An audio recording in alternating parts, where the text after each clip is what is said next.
Hi guys, in this video I will teach you the profit and loss in the given data. Here we can see that the months, there are the months, and the cell data, there is a old cell data which is 2023, and the other one is the new data, cell data, which is the 2024.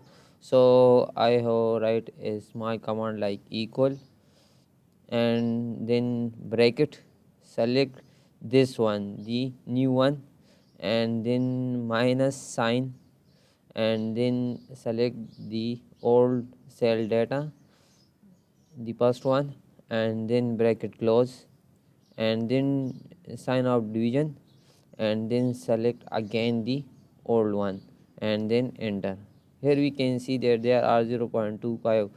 So I have changed this in percentage, so go to here and click on percentage.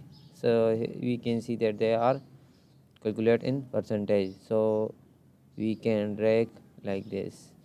So here we can see that the first one is 25%, the other one is, there are some losses, minus 30% loss, and the third one is also minus 57.06 loss, so and so on. So we can calculate easily profit and loss with using these small commands. So thank you for watching this video. Please subscribe my channel.